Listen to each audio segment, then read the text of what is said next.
Shalom, shalom. Yesu ashimwe cyane, tubahaye ikaze muri kino gitondo.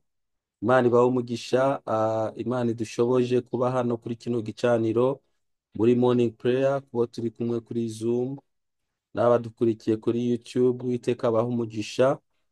Twongeye gushima Imana itugiriye neza, Imana iduhaye amahirwe yo kubona uyu munsi. Ni ubuntu budasanzwe Imana itugiriye, ntabwo ari imbaraga zacu, ahubwo n'ubuntu budasanzwe Uwiteka Imana atugiriye kugira ngo tubashe kuba imbere yayo twongera tuyishima, twongera tuvuga gukomera kwayo. Uyu ni umunsi mwiza Imana iduhaye, ni umunsi w'intsinzi ku buzima bwacu, kandi ni umunsi tutazongera kubona ukundi. Niyo mpamvu dukwiriye gusenga kugira ngo iby'Imana duteguriye byose tubashe kubyakira, kuko uyu munsi ntabwo tuzongera kubona ukundi. Niba ari irya mbere ubanye natwe cyane cyane kuri YouTube, kuri Ndika Gospel TV, ndagusaba ukande subscribe kugira ngo uzajye ukurikirana ijambo ry'Imana cyangwa ibiganiro dushyira kuri YouTube bishobora kugufasha kurushaho kwegera Imana no kubona ubumenyi butandukanye mu ijambo ry'Imana. Abo tubana kuri Zoom, Imana ibahe umugisha, kandi niba wifuza gusengana natwe kuri Zoom, wareba iyo link ya YouTube iraho ya Zoom iraho hasi kugira ngo uzajya usengana natwe live kuri Zoom. Imana ibahe umugisha kandi Imana ibagire neza. Iki ni igitondo cyiza, igitondo cy'umugisha. Nagira ngo dusengane twese, dushime Imana itugiriye neza, wishimire kubw'ubuntu bwayo budasanzwe ikugiriye bwo kongera kuba uri muzima ugihumeka. Birashoboka ko hari abantu babyifuzaga uyu munsi ariko bitabakundiye ko babyuka amahoro. Rero twebwe turi amahoro tugihumeka, ni byiza ko dushimira Imana kuko niyo iba yadushoboje kuba amahoro muri byose.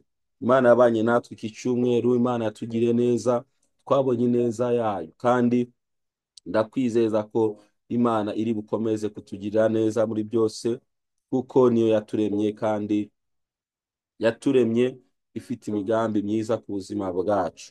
Imana ibahe umugisha kandi Imana ibagire neza. Reka dufatanye, niba uri kuri Zoom, wafungura mikrofone yawe tugasengana, kugira ngo twese tuzamure isengesho imbere y'Imana muri kino gitondo. Imana ibahe umugisha.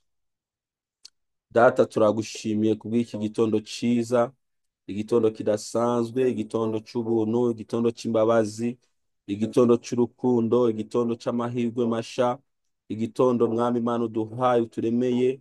Izina ryawe rihabwa icubahiro Mwami.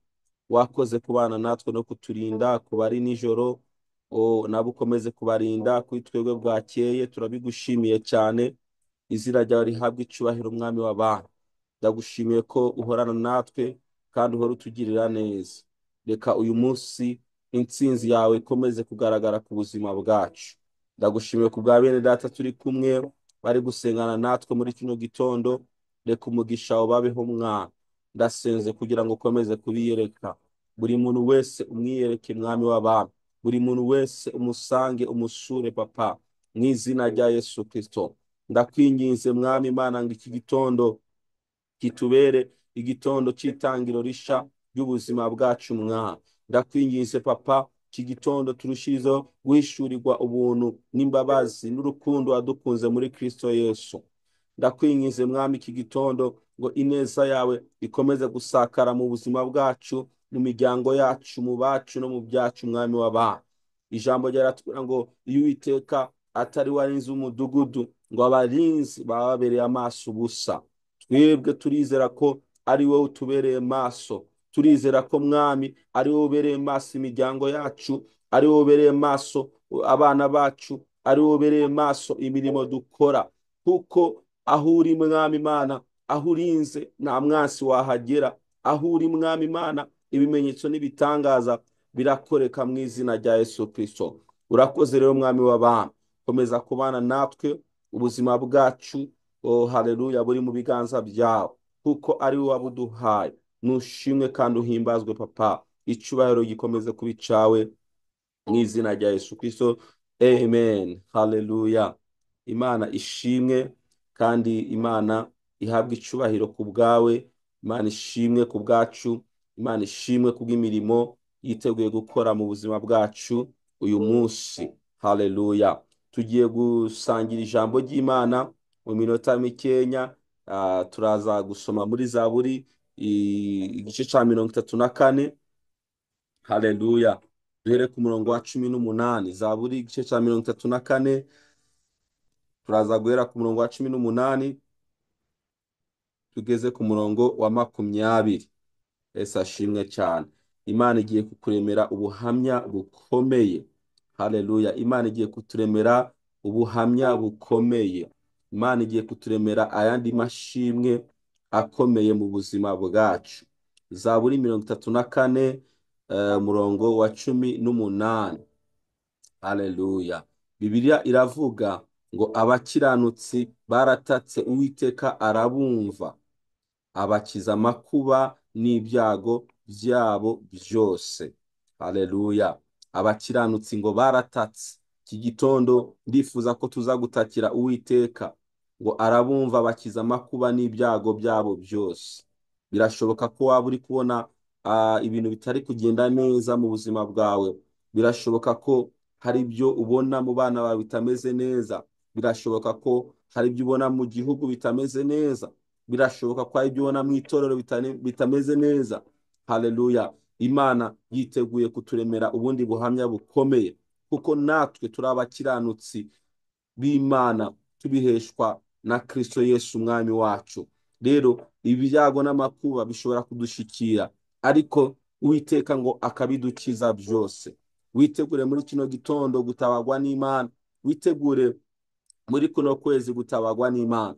Witegure guhindurirwa amateka no kuremerwa ubuhamya busha mu buzima bwawe. Ibyo utinzemwo, ibyo umazemo igihe, ibyakurambiye, ibyo ubona bitari byiza, witegure guhura n'imbaraga z'Imana, imbaraga zirema ubuhamya, la sivaya, imbaraga zirema amashimwe. Witegure guhura nazo, witegure guhura n'Imana ihindura amateka. Hahandi ibintu bisa nkaho byari bikomeye, hahandi ibintu bisa nkaho byari bidindiye, Uwiteka Imana ajya ahindura amateka y'ubuzima bw'abantu. Murongo wa 19 uravuga ngo Uwiteka aba hafi y'abafite imitima imenetse, kandi akiza abafite imitima ishenjaguwe. Uwiteka gukize wowe ufite umutima umenetse, umutima wuzuyemo agahinda. Uwiteka wuzuzemo amahoro muri kino gitondo. Haleluya. Kandi ukize agutabara kwiyereke muri byose mu izina rya Yesu. Iki gitondo witegure kuremerwa ubuhamya busha. Gitondo witegure guhura n'Imana, witegure kugenderwa na marayika w'Imana. Haleluya. Murongo wa 20 Bibiliya iravuga ngo amakuba n'ibyago by'umukiranutsi byinshi, ariko Uwiteka, haleluya, ariko Uwiteka amukiza muri byose. Ashimwe cyane. Uwiteka yiteguye kugukiza, Uwiteka yiteguye kugutabara, Uwiteka yiteguye kuguhindurira amateka muri kino gitondo. Izina ry'Uwiteka Imana ya Aburahamu, izina ry'Uwiteka Imana yacu, izina ry'Uwiteka Imana y'umwami wacu Yesu Kristo yiteguye kutugirira neza muri kino gitondo. Niba ubyizeye uvuge ngo amena, cyangwa se wandika amena ahuri, kuko Imana ari amashimwe igiye kuturemera muri kino gitondo. Ibyo ubona biri imbere yawe nk'ibibazo, ibyo ubona biri imbere yawe nk'intambara, ntibiguce, ntibitume wiheba, ntucike umutima, ahubwo witegure guhura n'ikiganza c'Imana, witegure guhura n'imbaraga z'Imana. Hari ugutabagwa kw'Imana kutuziye muri kino gitondo. Ni ukuri, hari ukugendererwa n'Imana mu miryango yacu muri kino gitondo. Warasenze, waratatse, ibibazo byabaye byinshi, intambara zabaye nyinshi, hari ibyo ubona bidindiye bimaze igihe. Witegure guhura n'ikiganza c'Imana. Ndagusengera muri kino gitondo ngo witegure guhura n'ikiganza c'Imana, kandi ubyizere, kuko ni wewe Imana iri kuvugana nawe. Ni wowe uza ahantu ukeneye kubona Imana, ni wowe uza ahantu ukeneye kubona ubutabazi. Imana irahari. Abakiranutsi baratatse, Uwiteka Imana bagirira neza, arabumva. Iki ni gitondo Uwiteka Imana igiye kuturemera ubuhamya n'amashimwe bikomeye cyane, kandi uzabibonesha amaso yawe. wongere ugaruke ushime Imana kuko wabonye Imana ikora imirimo ikomeye ku buzima bwawe. Imana ibaha umugisha. Nagira ngo ngusengere muri kino gitondo uri kurankurikira, wumva ubuzima busa nk'aho bugukomereye, wumva mu mutima wawe harimo agahinda, wumva mu mutima wawe hari ibitari kugenda neza. Uhumure, uhumure, mu ijuru dufite Imana, dufite Imana itugirira neza, dufite Imana ihinduranya ibihe, dufite Imana idutabara, dufite Imana itajya idutererana. Ni ukuri iyi Mana ndi kubabwira narayibonye mu buzima bwanje, kandi n'uyu munsi ndacyayibona. Ni Imana itugaburira, ni Imana itwambika, ni Imana itubeshaho, ni Imana iturinda impanuka, ikaturinda ibintu byinshi bitandukanye. Ushobora kunyura ahantu nyuma y'iminota mike wahagaruka ugasanga habaye impanuka, abantu bahuye n'ibibazo, ariko Imana yahakurindiye wowe. Ushobora gukora ibintu n'undi muntu akabikora, ariko ugasanga umwe bimugizeho ingaruka mbi, wewe kandi Imana ikabikurindiramo. Hari ubuntu budasanzwe bubana n'abera, n'abizera Kristo, n'abizera izina ry'Imana. Rero n'ibyago byaza, n'intambara zaza, wizere, humure ko Imana irahari ku bwawe, Imana irahari ku bwacu. Haleluya. Ibyo ubona bitagenda neza, humura, Yesu ari ku gikorwa, agiye kubitunganya, agiye kubishyira ku murongo kugira ngo akomeze kukuremera ubuhamya bukomeye mu buzima bwawe. Imana ibaha umugisha, mwebwe mwese muri kumwe natwe, kandi mwitegure guhura n'Imana mu buryo bw'igitangaza. Reka dusenge. Data, mu izina rya Yesu turagushimiye, tugushimiye kuko uri Imana igira neza, uri Imana irema ibitangaza, urema amashimwe, urema ubuhamya busha. Uyu mwanya ndasengeye abantu bose badukurikiye mu izina rya Yesu. Reka Mwami Imana ubaremera amashimwe, abafite ibibazo bikomeye mu miryango, abafite ibibazo bikomeye mu ngo, mu kazi, mu mirimo, mu buzima bwa misi yose, ababona amakuba n'ibyago bibagose impande zose. Reka muri kino gitondo Mwami Imana wongere kandi ubiyereke, ubagirire neza. Umukiranutsi ngo yaratatse umukiza amakuba n'ibyago bye byose. Natwe turasenze muri kino gitondo, turasenze muri uyu mwanya kugira ngo amakuba n'ibyago tubona imbere yacu, tubona mu gihugu, tubona mu miryango, tubona mu itorero, Mwami ubidukize, ubidukize, uturemere ubuhamya, uturemere amashimwe mu izina rya Yesu Kristo. Abari bihebye, oh haleluya, ubaremere amashimwe, ubaremeshe mu mitima yabo Mwami. Abariko bararira muri kino gitondo, buzuze amashimwe, buzuze ibitwenge, kuko uri Imana y'akandi karyo, uri Imana ihindura amateka. Ndagushimiye kubw'uyu munsi, kuko hari ibyo uri bukore ku buzima bwacu. Ndagushimiye ko hari amashimwe uturemeye Mwami w'abantu. Haleluya. Izina ryawe rihabwe icubahiro Mwami. Ndasengeye bene data turi kumwe kuri Zoom, n'abadukurikiye kuri YouTube, n'abazakurikira bose, ubagire neza Mwami w'abantu. Izina ryawe rihabwe icubahiro Papa. Urakoze, urakoze, urakoze. Nushimwe kandi uhimbazwe, nushimwe kandi ushigwe hejuru, kuko uri Imana igira neza, uri Imana ikiranuka, uri Imana yera, uri Imana ihambaye.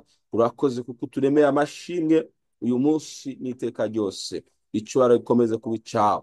Ubane natwe Mwami, utugire neza, duhorane indirimbo nsha mu mitima yacu, kuko uri Imana igira neza. Umugisha wawe ku bana bawe, ukize indwara ziri mu mibiri y'abera, ukize ibibazo bitandukanye, indwara z'ubwoko bwose zigende zive mu mibiri y'abana bawe. Uzoba ukoze Mwami w'abantu, icubahiro kibe icawe ubu n'iteka ryose, mu izina rya Yesu Kristo dusenze kandi twizeye, amen. Imana ibahe umugisha, Imana ibagire neza. Ndabasaba gusangiza abandi iyi link ya YouTube kugira ngo n'abandi basengane natwe kandi bahabwe umugisha. Imana ibagire neza, mugire umunsi mwiza kandi mugire ibihe byiza. Yesu abahe umugisha. Shalom, shalom.